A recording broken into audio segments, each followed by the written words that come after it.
Assalamualaikum warahmatullahi wabarakatuh. Kami dari kelompok 3 akan menjelaskan mengenai sistem komputer. Sebelum itu saya akan perkenalkan anggota kelompok saya. Yang pertama Hardiansyah, yang kedua Sofia Wardani, yang ketiga saya sendiri Mutiara Adinda Febrian, yang keempat Redo Fantri Datama, dan yang terakhir Septia Amelia Putri.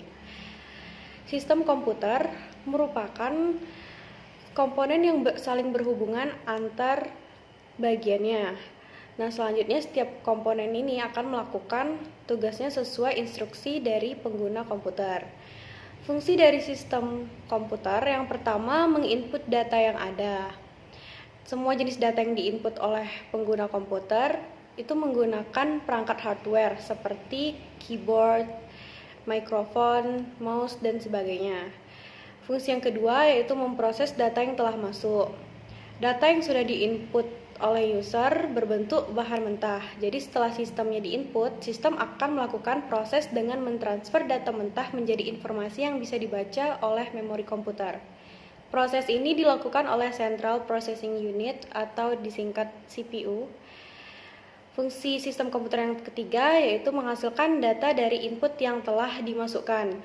Hasil output yang dimasukkan bisa berupa gambar, video, atau bahkan suara tergantung perintah dari si pengguna komputer.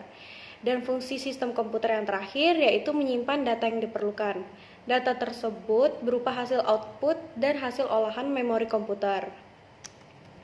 Sistem komputer memiliki 3 komponen utama. Yang pertama hardware, yang kedua software, dan yang terakhir brandware. Topik pertama yaitu hardware yang akan dijelaskan oleh Redo Fantri Datama. Baiklah, akan saya lanjutkan. Pertama, pengertian dari hardware atau dalam bahasa Indonesia yang disebut juga dengan nama perangkat keras adalah salah satu komponen dari sebuah komputer yang sifat alatnya bisa dilihat dan diraba secara langsung atau yang berbentuk nyata, yang berfungsi untuk mendukung proses komputerisasi. Lalu selanjutnya jenis-jenis hardware. Yang pertama ada input device. Input device adalah salah satu jenis hardware yang berguna untuk memasukkan informasi maupun data, baik itu dalam bentuk video, teks, gambar, audio, dan yang lainnya ke dalam sebuah komputer. Berikut beberapa contoh hardware tersebut. Pertama ada mouse, keyboard, lalu scanner. Lalu selanjutnya perangkat output. Perangkat output merupakan jenis hardware yang berguna dalam menampilkan informasi dan mencetak hasil input data yang user lakukan. Data ataupun informasi tersebut berasal dari hardware input yang sudah melewati hardware proses. Misalnya seperti monitor, proyektor, hingga printer. Lalu selanjutnya perangkat proses. Perangkat proses adalah jenis perangkat keras yang satu ini dapat berguna dalam mengolah data sekaligus menjalankan proses yang ada pada sistem komputer. Proses device tersebut seperti CPU, RAM, VGA, dan banyak lagi. Berikut penjelasan singkat tentang CPU, VGA, dan RAM. CPU merupakan perangkat yang berguna dalam mengontrol seluruh proses kerja yang ada pada komputer, baik itu dari instruksi, pengelolaan, sampai menghasilkan output yang diinginkan. Lalu selanjutnya VGA. VGA merupakan perangkat yang berfungsi mengolah maupun memproses data grafis sehingga hasilnya nanti dapat Anda tampilkan pada layar monitor komputer. Lalu selanjutnya adalah RAM. RAM merupakan jenis perangkat keras yang dapat menentukan kecepatan akses dalam sebuah komputer. Baiklah, untuk jenis yang selanjutnya adalah perangkat untuk menyimpan atau storage device. Storage device atau yang lebih dikenal sebagai perangkat untuk menyimpan merupakan salah satu jenis hardware yang berfungsi menyimpan data komputer. Contohnya seperti hard disk, flash disk, lalu optical disk. Berikutnya perangkat tambahan. Perangkat tambahan berguna dalam membantu komputer menjalankan perintah user. Perangkat ini pada umumnya disebut dengan istilah periferal yang berguna dalam menghubungkan perangkat komputer dengan jaringan internet. Salah satu contohnya adalah modem. Modem di sini dapat Anda gunakan sebagai alat komunikasi untuk mengubah sinyal digital menjadi sinyal analog ataupun sinyal analog menjadi sinyal digital. Baiklah, untuk yang selanjutnya akan dibacakan oleh rekan saya.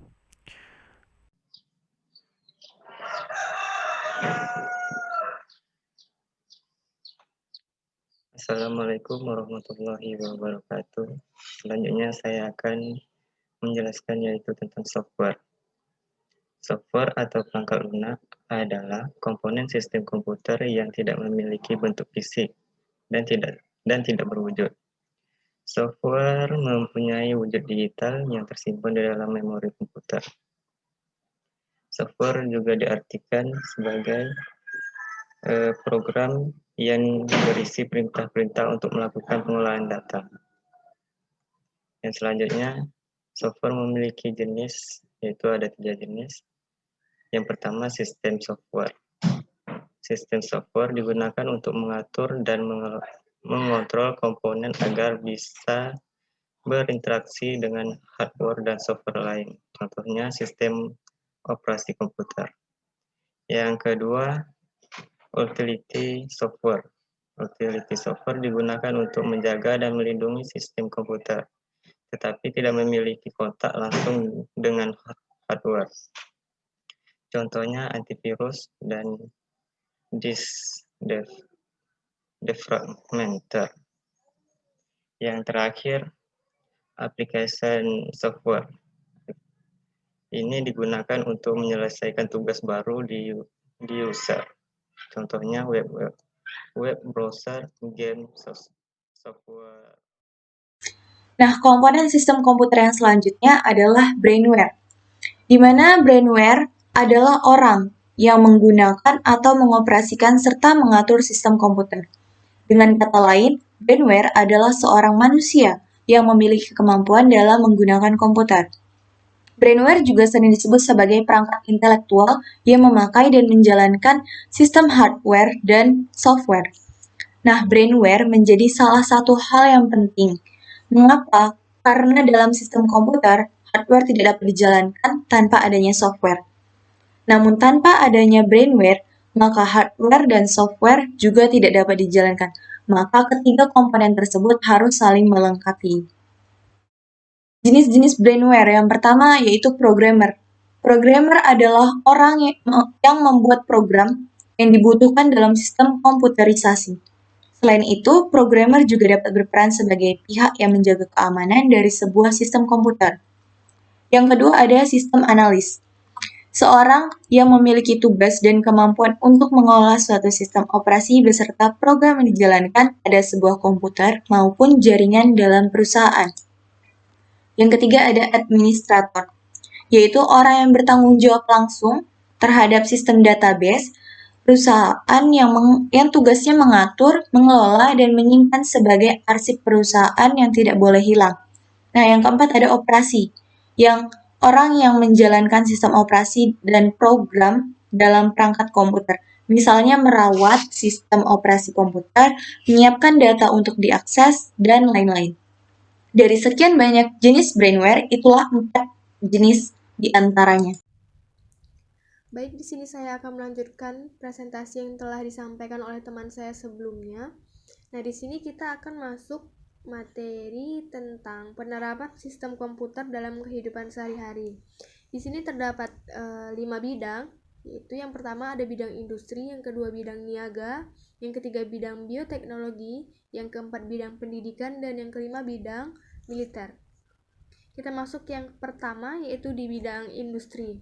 Nah, di bidang industri ini komputer digunakan untuk mengontrol mesin yang digunakan untuk produksi perusahaan dengan kecepatan tertinggi. Contohnya seperti CAD, CAM, dan lain-lain. Nah, sedangkan di bidang niaga Komputer ini digunakan contohnya seperti di perusahaan-perusahaan department store, yaitu perusahaan ini menggunakan mesin cash register atau mesin kasir, yang dimana mesin ini dilengkapi dengan kendali komputer untuk scanning barcode atau kode barang dagangan. Lalu dia digunakan juga untuk menghitung laba rugi, inventaris, dan sebagainya. Selanjutnya di bidang perhotelan, komputer digunakan untuk menentukan jenis dan jumlah kamar yang telah terisi dan kamar yang masih kosong. Bisa juga komputer ini digunakan untuk mengisi data konsumen, data orang-orang yang ingin menginap di hotel tersebut. Nah, selanjutnya di bidang bioteknologi, yang pertama itu ada di bidang pertanian, yang dimana pertanian juga menggunakan sistem komputer dan juga big data, yang dimana data tersebut dikumpulkan dari teknologi GPS yang disimpan dalam kerangka big data, dan beberapa traktor yang diaktifkan melalui GPS dapat membantu petani mengatasi perubahan kondisi lingkungan dengan menerapkan pertanian secara tepat. Selanjutnya ada otomasi farmasi, yaitu untuk menemukan obat yang tepat. Proses ini menghabiskan banyak waktu dan uang. Jadi, ada banyak alat dan perangkat lunak yang membantu efisiensi dan lebih sedikit waktu untuk menemukan resep obat yang tepat. Pemodelan berbasis komputer dan big data menggunakan penyimpanan berukuran besar hingga terabyte dan informasi senyawa yang berbeda dan karakteristiknya yang berbeda. Selanjutnya di bidang pendidikan, komputer sangat berperan aktif dalam pendidikan. Selain dapat mengakses informasi dari segala penjuru dunia, komputer juga dapat membantu para pendidik untuk mengajar dan menyajikan pelajaran yang menarik dan kreatif, baik dari sekolah maupun di perguruan tinggi, sehingga peserta didik merasa nyaman dengan pengajaran yang telah diberikan oleh pendidik. Contohnya seperti membuat buku elektronik, menerapkan ujian berbasis komputer, presentasi yang bisa kita gunakan seperti PowerPoint melalui Infocus dan lain-lain. Lalu ada di bidang militer. Nah, penerapan komputer di bidang militer ini digunakan untuk mengendalikan senjata dan peluru kendali. Kemudian untuk operasi persandian dan pengirimannya. Yang ketiga untuk simulasi perang serta untuk navigasi alat-alat perang seperti pesawat, tank, dan kapal, termasuk kapal selam. Oke, sekian dari saya. Saya kembalikan ke moderator. Baiklah, demikian penjelasan dari kami mengenai sistem komputer. Terima kasih atas perhatiannya. Mohon maaf bila ada kekurangan atau salah kata. Saya akhiri. Wassalamualaikum warahmatullahi wabarakatuh.